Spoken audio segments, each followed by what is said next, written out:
안녕하세요. 최희우의 세금살롱 오늘도 시작해보도록 하겠습니다. 어서오세요. 너를 미워할 시간에 나를 사랑하기로 했다. 이 표지를 딱 보는 순간 제목이 너무 좋은 거예요. 관계에 휘둘리지 않고 나를 지키는 방법. 남에게 신경 쓰느라 나를 잃어버리지 마라. 인간관계의 중심에는 언제나 내가 있어야 한다. 사람과 사람 사이 그 치열한 심리전 속에서 나를 지키는 기술. 제가 책 리뷰를 계속 하는데요.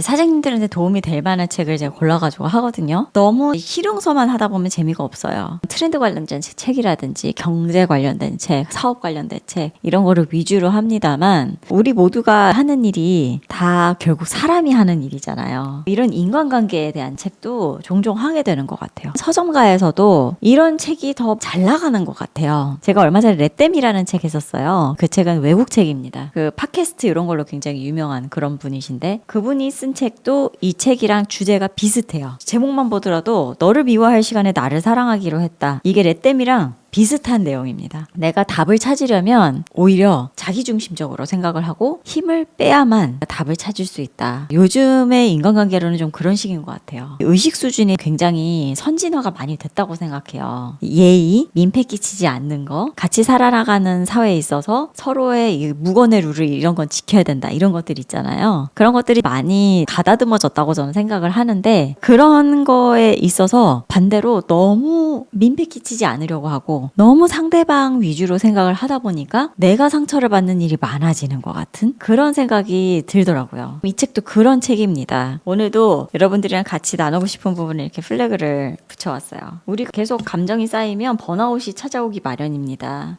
오늘도 하얗게 불태웠어. 하얗게 불태운 날이 계속 반복이 되면 번아웃이 오죠. 더 이상 못하겠다. 쌓이고 쌓이면 병이 됩니다. 이제 문제는 뭐냐면 그냥 쌓아두기만 해가지고 문제가 된다는 거예요. 말하지 않아도 내 마음을 알아주는 사람은 없다. 먼저 관계에서 내가 막연히 원하는 것과 나에게 진짜 필요한 것을 구별해야 합니다. 이상적인 기대는 내려놓고 내가 상대에게 필요로 하는 것을 구체화해보는 겁니다. 그리고 내가 말을 하지 않아도 상대가 알아주기를 기대하지 말고 가능한 한 자세하게 상대에게 내가 바라는 것을 설명해야 합니다. 또한 희망사항을 이야기할 때는 상대의 부족한 점을 지적하기보다는 내가 바라는 점을 강조하는 것이 좋습니다. 제가 세무상담을 계속 하잖아요. 많은 분들께서 오시면 맨 처음에 세금만 물어봐요. 제가 지금 이런 상황인데 세금을 깎을 수 있는 방법은 없나요? 이렇게 많이들 여쭤보십니다. 그러면 제가 어떤 거를 여쭤보냐면 대표님 사업 시작하신 지는 얼마나 되셨어요? 지금 하시는 사업이 어떻게 돌아가나요? 매출 누락은 없나요? 누구랑 하세요? 가족분 중에 도와주시고 계신 분이 있으세요? 지금 이렇게 운영하시기에 버겁지는 않으세요? 언제가 시즌이고 언제가 비시즌이세요? 자녀분은 어떻게 되시고 이런 것도 다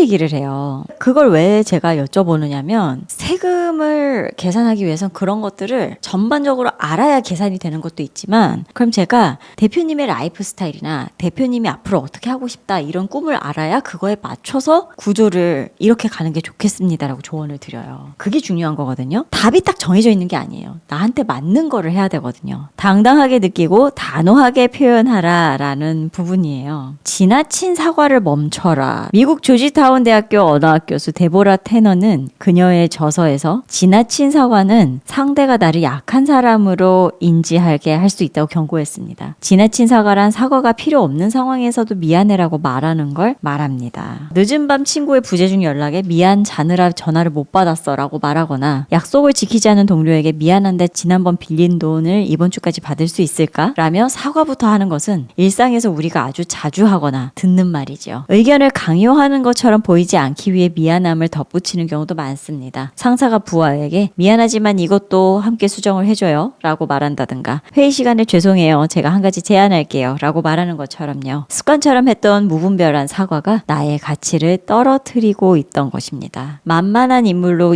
낙인 찍히지 않기 위해서는 내가 언제 왜 누구에게 자주 사과의 말을 하고 있는지 점검하는 것부터 시작해야 합니다. 예를 들어 미안하다를 고맙다는 표현으로만 바꿔보세요. 기다리게 해서 미안해 라는 표현을 기다려줘서 고마워 이렇게 하는 거예요. 실수해서 죄송합니다를 바로잡아 주셔서 고맙습니다. 계속 죄송하지만 미안하지만 이렇게 하면. 그래서 이런 표현을 되도록이면 고맙다로 바꿔서 하는 거, 그런 게 좋겠다라는 거죠. 좋은 관계는 헷갈리게 하지 않는다. 그 예전에 그런 책도 있었죠. 그는 당신에게 반하지 않았다. 그 당시에 연애 관련해가지고 코칭하는 굉장히 미국에서 유명하신 분이 쓴 책인데 거기에 그런 얘기가 나와요. 당신에게 반한 사람은 당신을 헷갈리게 하지 않는다고. 똑같은 얘기입니다. 직장인이 생각하는 최악의 리더, 수시로 지시를 변경하는 예측 불가능한 상사, 이랬다가 저랬다가 도대체 나보고 어떻게 하라는 건지 알 수 없어 큰 스트레스를 받게 되죠. 우리는 이처럼 일관성이 없는 사람들 때문에 자주 혼란스러워지죠. 결정적인 순간에 약속을 취소하는 친구, 어느 날은 친절했다가 갑자기 서늘하게 돌변하는 동료, 수시로 잠수를 타는 애인 등 불규칙한 말과 행동으로 자주 실망감을 안기는 사람들은 우리에게 굉장한 스트레스를 주고 점점 그들을 신뢰하기 어렵게 만듭니다. 일관성이 굉장히 중요한 거예요. 헷갈리게 하면 그 관계에 대해서 신뢰가 떨어지니까 다 흐트러지는 거죠. 헷갈리게 만드는 언행에 주의해야 된다는 겁니다. 내가 상대방에게 좋은 관계를 가려면 예측 가능한 루틴을 만들어야 되는 거예요. 상대에게 무엇을 원하는지에 대한 진솔한 대화를 나누고 기대치를 분명히 해야 합니다. 물론 좋은 계획은 실행으로 비로소 완성되는 것이나 약속한 사항들을 꾸준히 지켜나가는 것이 무엇보다 중요하겠죠. 지킬 수 있는 약속을 하고 일관성을 유지해야 된다는 건데, 중요한 것은 내 마음에서 우러나는 약속을 해야 된다는 겁니다. 상대가 원하는 것을 들어주지 못한다는 죄책감,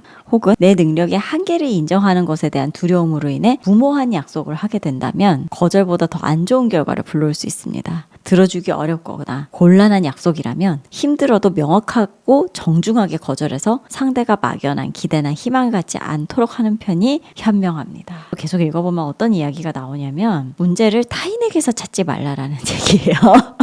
좀 찔리기도 하는데, 문제를 타인에게서 찾고 타인을 고치려고 하는 건 아무런 의미가 없는 거예요. 나를 돌아보고 내가 잘못하지 않았을까? 그리고 남이 잘못한 거라 하더라도 그럼 내가 어떻게 바뀌어야 될까? 이런 식으로 그 통제 불가능한 영역보다는 통제 가능한 나라는 영역을 계속 수정해가고 계속 컨트롤 해가면서 관계에 대한 문제를 해결해 나가자라는 책으로 보시면 될 것 같습니다. 딱딱하지 않고요. 그리고 어려운 말 많이 쓰지 않고 빗대는 말도 많이 들어가 있고요. 가볍게 읽을 수 있는 관계에 대한 책이에요. 내가 어떤 관계에 있어서 기분 나쁜 일이 있었거나 그래서 내가 문제인가 라고 그렇게 고민을 한 적이 있다고 한다면 이 책 한번 일독해 보시는 거를 권해드리겠습니다.